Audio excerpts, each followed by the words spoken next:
안녕하세요. 원더의 스쿨의 학장 김주성입니다. 20, 30대 일명 MZ세대가 가장 선호하는 동물이 뭔지 아세요? 고양이. 고양이입니다. 자유롭고 도도한 고양이와 MZ세대의 성향이 아주 잘 맞는다고 그렇습니다.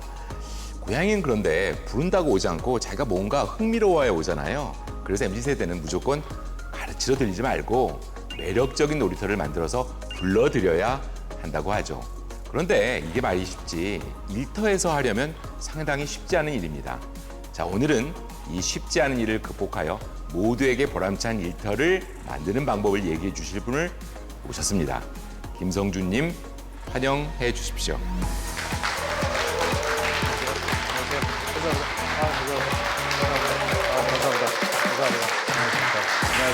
안녕하세요.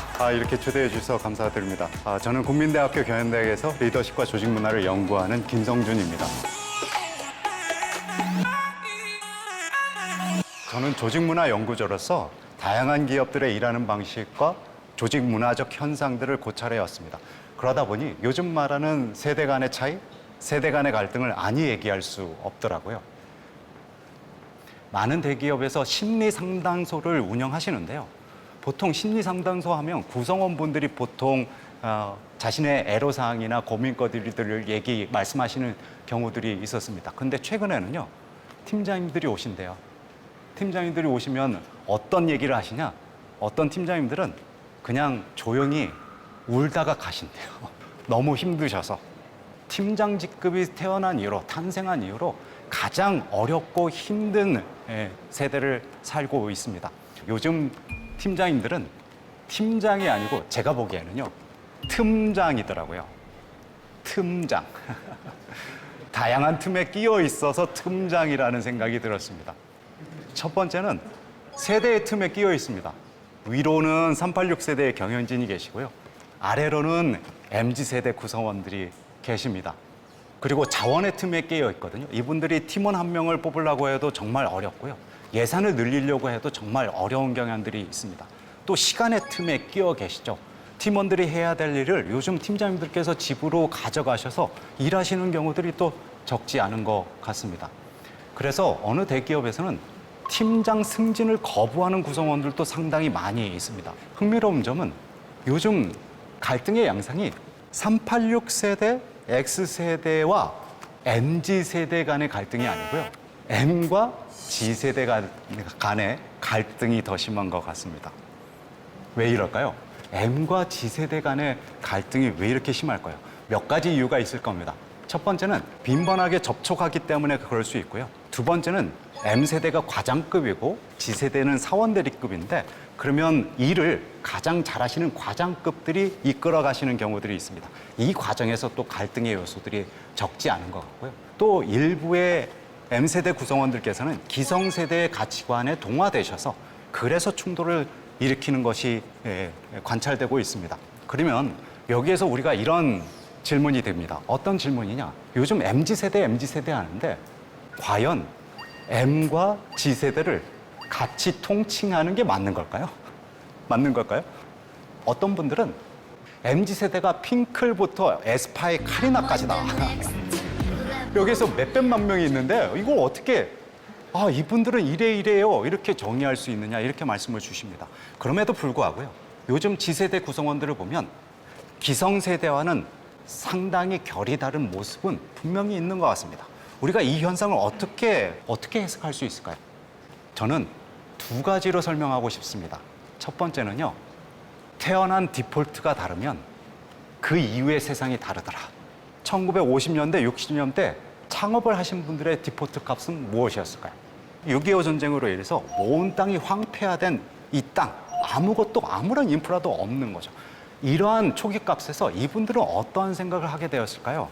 무조건 근면성실해야 된다. 밤낮 없이 일해야 된다. 그래야 우리가 이 땅에서 살 수 있고 생존할 수 있고 그래서 우리가 국가를 부흥시킬 수 있다. 이런 생각을 갖게 되셨겠죠. 386세대와 저 같은 X세대만 하더라도 저희가 세상으로부터 받은 메시지는 이런 거였습니다. 근면성실해야 된다. 그리고 너는 앞으로 진로가 세 가지 중에 하나다. 공무원, 회사원, 장사. 세 가지 중에 하나다. 반면에 G세대 구성원들에게 디폴트 값은 무엇일까요?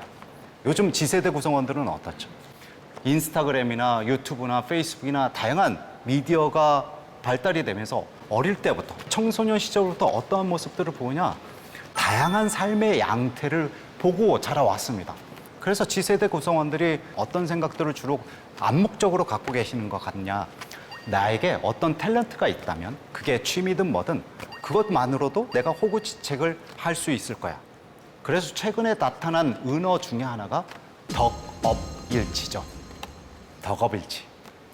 심지어 어떤 생각들을 가지고 계시냐, 조직 내에서. 나는 굳이 이 조직이 아니어도 돼. 다른 회사 있을 것 같고 또 그것이 아니더라도 뭔가의 취미생활로 내가 뭔가 호구지책할 수 있지 않을까? 이런 가능성을 많이 열어두고 있는 것 같습니다. 그러다 보니 최근 기업들이 G세대 구성원들을 유인하고 또 붙들어두기가 되게 어려워진 시대를 살고 있는 거죠. 두 번째 메시지는 이거인 것 같습니다. 개인의 목소리가 묻히지 않는 세상이다. 옛날에 386세대와 X세대는 아무리 그 개인이 아무리 악을 쓰고 얘기를 해도 사회가 주목하지 않았습니다. 그러다 보니 어떻게 했죠? 집단을 이루어서 운동을 하거나 이렇게 했습니다. 그런데 요즘은 어떻죠? 유튜브 등의 1인 미디어 방송들이 굉장히 발달하고 소셜 미디어가 발달하면서 개인의 목소리가 빠르게 사회에 확산이 되고 주변 사람들이 빠르게 그 생각과 주장에 주목하게 만드는 세상이 되어버렸습니다. 그러다 보니 G세대 구성원들이 암묵적으로 갖고 있는 생각은 어느 상황에서든 솔직하게 얘기할 수 있고 투명하게 얘기할 수 있다. 이런 생각들을 갖고 계시는 것 같습니다. 세 번째 메시지는 월급만으로는 꿈을 이룰 수 없다. 가슴 아픈 얘기입니다. 요즘 집값이 너무 폭등하다 보니 이게 월급만으로는 뭔가 이룰 수가 없는 거죠. 주거 안정의 욕구를 달성할 수가 없는 겁니다. 저 때만 하더라도 제가 지금도 기억나는데요. 제가 신입사원으로 딱 입사하자마자 저의 선배님이 계셨습니다. 4년 선배셨습니다. 이분이 자신의 클리어 파일, 개인 클리어 파일을 딱 펼치시면서 내가 지금 언제부터 언제까지 과장으로 승진할 것 같고 이때쯤이면 집을 마련할 수 있을 것 같아. 이런 얘기들을 해주셨던 기억이 나옵니다. 저 때만 하더라도 그랬는데 요즘 G세대 구성원들은 어떻죠? 월급만으로는 서울에 또는 경기도 인근에 자신만의 이름을 건 집을 다 얻기가 매우 어려워진 세대가 된 거죠. 그러다 보니 G세대 구성원들이 계속 세상으로부터 받는 메시지는 야, 월급만으로는 안 돼. 딴 거 찾아야 돼. 그래서 비트코인이네, NFT네 이런 것들이 계속 서점가에서 유행하고 있는 일련의 현상들이 다 이걸 반영하는 거 아니겠는가? 이런 생각이 들었습니다. 그래서 세대론 얘기하는데 저는 세대론이라고 얘기하고 싶지 않습니다. 이걸 조금 변형해서 세태론이라고 얘기를 한번 해보고 싶습니다. 집단적으로는 가치가 크게 다르지 않습니다. 그러면 우리가 이 현상을 어떻게 설명할 수 있을까요? 놀라운 점은요. 기성세대 안에서도 가치가 다 다양하고요. MZ세대 안에서도 가치가 다 다양합니다. 그러면 기성세대에 비해서 MZ세대가 달라 보이는 건 무엇 때문일까요? 저는 이렇게 해석이 되더라고요. 어떻게 해석되냐? G세대 구성원들이 그 가치를 충족하라는 욕구 또는 그걸 행동으로 옮기는 강도가 더 강해진 것 같다. 이 현상이 이해되세요? 가치관은 다 다르나 그걸 행동으로 내가 가치관 이게 중요하니까 내가 이걸 추구하겠어. 행동으로 옮기는 강도가 더 강해진 것 같습니다. 내가 이게 소중하니까 내가 중요하니까 나 이걸 찾아 떠날래. 그리고 그럴 수 있는 환경들이 받쳐준 경우들이 많이 있고요. 그러다 보니 그 행동으로 옮기는 강도 또는 그 기회들이 상당히 많아진 탓 아니겠는가? 이런 생각이 들었습니다. MZ세대들 보면 문득 학자들의 사회적 구분이 떠오릅니다. 학자들은 사회를 두 가지로 구분해요. 한 사회는 차가운 사회라고 부르고요. 다른 한 사회는 뜨거운 사회라고 부릅니다. 차가운 사회는 도대체 어떤 거냐? 기존의 가치관이나 관습이 그대로 전달되어 오는 거죠. 전혀 그 사회에서는 역사적 변동이나 굴곡이 없는 사회를 얘기하는 겁니다. 원시 사회가 차가운 사회입니다. 원시 사회는요, 그 태초의 생존 양식이 지금까지도 이어지는 사회가 원시 사회입니다. 반면에 뜨거운 사회는 어떤 사회냐? 역사적 굴곡들이 엄청 심한 거죠. 소요도 많고 심하고 우리 1950년대, 60년대부터 시작해서 지금 2020년대까지 우리나라가 바로 뜨거운 사회의 전형입니다. 뜨거운 사회의 특징은 이겁니다. 그 사회 구성원들이 항상 새로운 질서를 요구한다는 겁니다. 요즘 G세대 구성원들의 태도와 행동을 보면 한마디로 얘기하면 이겁니다. 새로운 질서를 요구하고 있는 거죠. 그런데 이걸 문제라고 생각할 것이냐? 우리 기업들은 보다 더 나은 질서, 보다 더 나은 체계를 만들어갈 수 있는 그런 좋은 기회라고 생각하는 게 더 좋을 것 같습니다. 그런데 요즘 어느 기업들을 보면 이런 현상이 또 벌어집니다. 외부에서는 용광로가 정말 뜨겁게 들끓고 있는데 내부는 여전히 차가운 납덩이와도 같은 거죠. 저는 이 현상을 보면서 상당히 우려스럽습니다. 내부는 납덩이인데 외부만 들끓고 있다는 건 내부에서 언로가 막혀 있다는 것이겠죠. 겉과 속이 다르다는 얘기입니다. 저는 차라리 외부에서 그렇게 용광로처럼 들끓는 그 이야기들을 조직 내부로 가져와서 조직 내부든 외부든 차라리 뜨겁게 용광로가 들끓는 게 그게 더 건설적인 문화라고 생각합니다. 지금 우리 단톡방에 강의안 보면 직장 내에서 중요한 가치관 22가지가 있습니다. 직장 내에서 흔히 발견되는 가치관들인데요. 22개를 읽어가면서 나한테 가장 중요한 가치 1, 2, 3순위를 한번 꼽아보시면 좋겠습니다. 1순위, 2순위, 3순위가 어떤 건가요? 저는 1순위가 명예이고요. 아, 명예. 네. 2순위가 의미. 의미, 3순위가 질서. 질서. 아, 예. 좋습니다. 우리 G세대 구성원들 좀 여쭤보고 싶습니다. 1순위, 2순위, 3순위가 궁금합니다. 1순위가 삶의 만족, 삶의 만족. 워라밸이라고 보통 표현되죠? 2순위는 건강과 헬스. 3순위 돈. 이런 말씀을 주셨네요. 예, 고맙습니다. 내가 만약에 삶의 만족을 중요하게 여긴다. 그러면 어떠실까요? 업무 시간에 정말 효율적으로 집중적으로 일하고 놀 땐 놀자.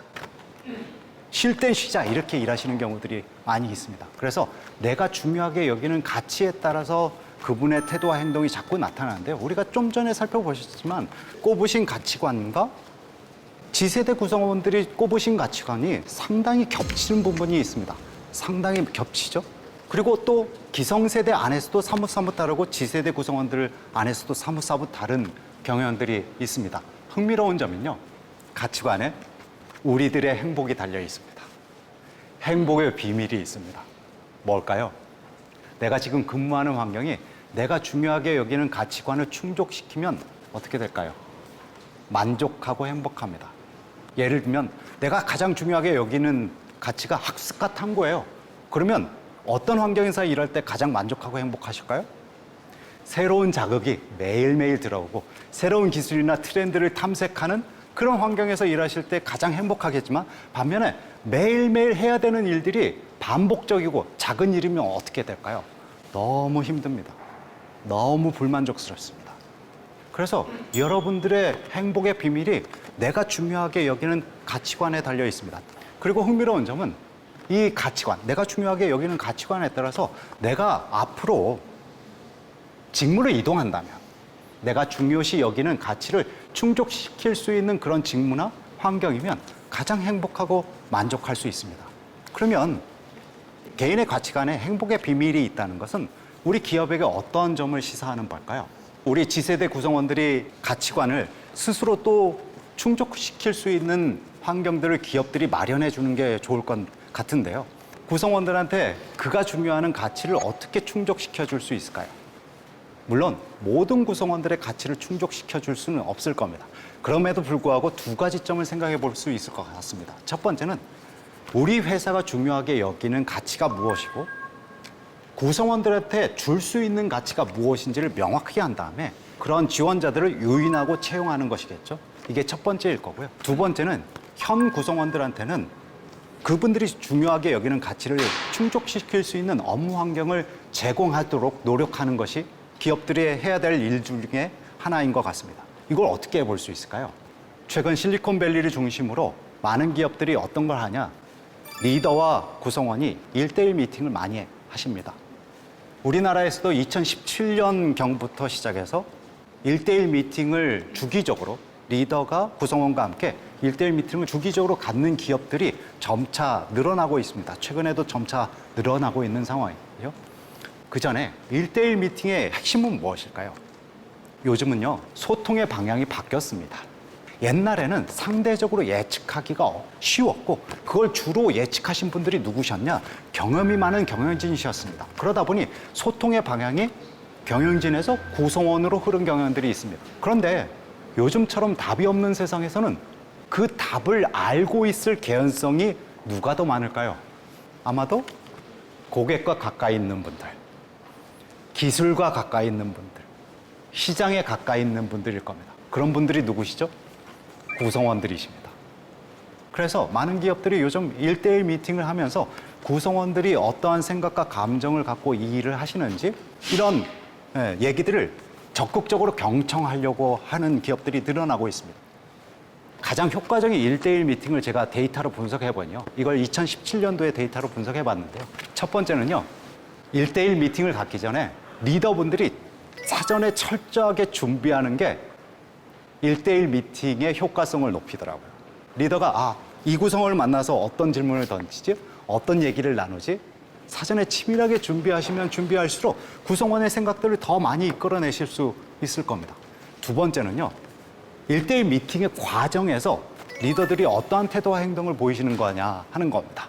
이게 꼰대 방식으로 야 그거 아니야. 사실은 우리 회사가 말이야. 이거야. 네가 잘못 알고 있어. 이런 식으로 얘기하면 오히려 역효과가 나는 거죠. 구성원들이 어떤 생각을 하고 있는지를 적극적으로 경청하고 역지사지하면 할수록 구성원들이 1대1 미팅에 대해서 굉장히 긍정적으로 평가하고 그 효과성이 높아지는 경향이 있었습니다. 구성원하고 뭔가의 약속을 하실 겁니다. 또는 이렇게 변경해보자, 저렇게 변경해보자. 그러면 이 업무를 해보자. 아니면 내가 이걸 이렇게 도와줄게. 이렇게 약속을 하실 겁니다. 그리고 나서 당장의 액션이 보여지면 보여질수록 리더가 나를 케어하고 나를 보살피고 나의 애로사항을 정말 잘 경청해서 해결해 주시려고 노력하는구나. 이렇게 되시겠죠. 그래서 1대1 미팅을 가능하면 주기적으로 갖자. 그리고 구성원들의 의견을 적극적으로 경청해보자. 이렇게 제언을 드리고 싶습니다. 마지막으로 MZ세대 구성원분들께 드리고 싶은 제언은 조직이라는 건 모두 다 불완전한 인간들이 모였습니다. 그러면 세상에 완벽한 조직은 없습니다. 다만 제가 문화연구소로 살펴보면 어제보다 좀 더 나아지려고 노력하는 조직들은 있는 것 같습니다. 그래서 첫 번째로 당부드리고 싶은 건 우리 조직을 보실 때 완벽하기를 기대하시는 것보다 완전하기를 기대하시는 것보다 어제보다 좀 더 개선하고 나아지려고 노력하는가 경영진의 노력들을 보시면서 이 조직이 좋은 조직인가 좋지 않은 조직인가를 판단해 주셨으면 좋겠습니다. 두 번째 제안은 이겁니다.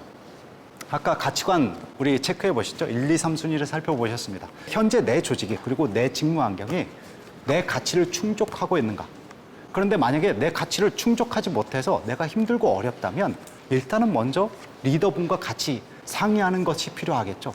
사실은 제가 이러한 것들을 소중하게 여기는데 제가 지금 이 직무에서는 또는 이 팀에서는 이게 충족되기 너무 어려워서 너무 힘들고 퇴사 생각이 나고 그렇습니다. 이렇게 얘기해 볼 수 있는 것이겠죠.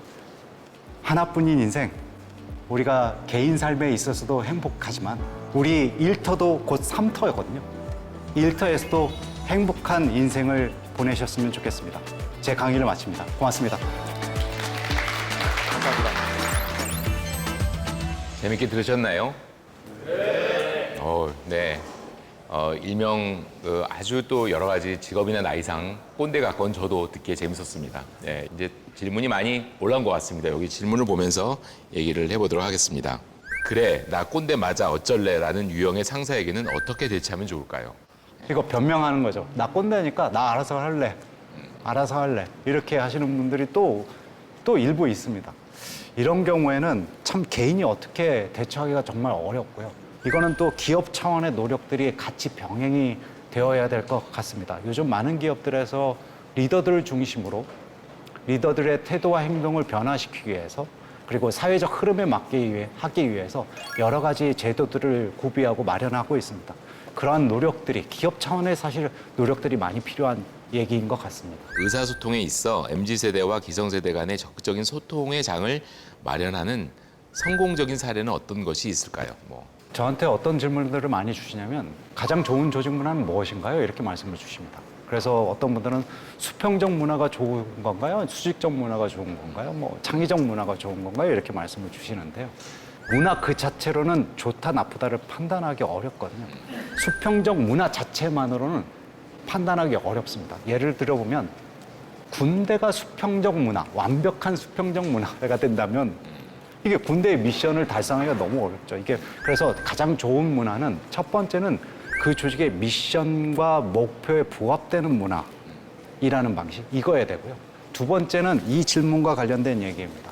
가장 좋은 문화는 그 사회의 구성원, 그 기업의 구성원들이 경영진부터 구성원 모두가 함께 모여서 우리의 환경이 어떻게 변화하고 있고 그래서 우리는 어떻게 일하는 방식을 어떻게 개선해야 되고 끊임없이 논의하는 그런 기업들이 가장 좋은 문화를 갖고 있는 거고요. 그래서 우리가 그러면 이렇게 해자 저렇게 해보자 합의하고 행동하는 문화가 가장 좋은 문화인 것 같습니다. 그 말씀을 좀 드리고 싶네요. 자, 질문이 아직도 많이 남아 있는데 그래도 이렇게 또 잠깐 우리 현장의 플로어에 질문 있으시면 누구 잠깐 손 들어서 질문해 주시겠어요? 아, 네, 저기 한 분 계시네요. 일단 질문 좀 받아보겠습니다. 그 OECD 국가들이 대상으로 갈등 지수 조사한 내용을 봤는데 우리나라가 OECD 국가들 중에서도 세대 갈등이 압도적으로 1위인 것으로 나타난 결과를 봤습니다. 우리나라에서 이런 세대 간의 갈등이 유독 심하게 나타난 이유가 뭔지 강연자님의 생각이 궁금합니다. 아, 좋은 질문을 정말 주셨습니다. 어떻게 쏙 마음에 드는 질문을 저렇게 주셨는지 너무 궁금합니다. 아까 좀 전에 제가 차가운 사회, 뜨거운 사회 이렇게 말씀을 드렸잖아요. 만약에 우리 사회가 차가운 사회였다면 역사적인 발전이 없이 그냥 전통의 방식들을 그대로 고수해왔다면 우리는 세대 간의 갈등이 없었을 겁니다. 네. 그런데 우리 특히 OECD 발표 기준으로 우리나라가 그렇게 세대 차이, 세대 간의 갈등이 크다는 건 한편으로는 우리 사회가 지난 몇십 년간 아주 격변의 사회를 겪어왔다는 것이고요. 그래서 이걸 세대 간의 갈등을 문제라고 보기보다는 한편으로는 우리 사회가 그만큼 변화하고 또 발전한 것이다. 이렇게 긍정적으로 보면서 그 과정에서 우리가 세대 간의 차이를 어떻게 하면 서로 이해할 수 있을까? 특히 집단이 아니라 그 개인을, G 구성원 개인, M 구성원 개인들을 어떻게 이해할 것이냐, 여기에 노력을 집중하는 것들이 필요할 것 같습니다. 아, 오늘 참 많은 얘기를 나눴습니다. 그런데 또 시간이 있어서 또 벌써 끝낼 시간이 되었습니다. 우리는 알게 모르게 다른 것들을 상당히 불편하게 생각합니다. 그러다 보니 무조건 배척하고 때론 다른 것은 틀린 것이다라고 생각하기도 합니다. 결국은 수용해야죠. 다른 것을 인정하고 존중하고 또 받아들이는 자세, 뭐 그런 것이 수용 아니겠습니까? 그런 조식이 보다 기쁘고 기꺼운 곳이면 당연하겠죠. 오늘 원데이 스쿨을 수용한 이 회사의 분위기도 그런 것 같습니다. 여러분을 찾아가기도 하는 원데이 스쿨, 언젠가 여러분의 회사에서도 뵙도록 하겠습니다. 감사합니다. 수고하셨습니다.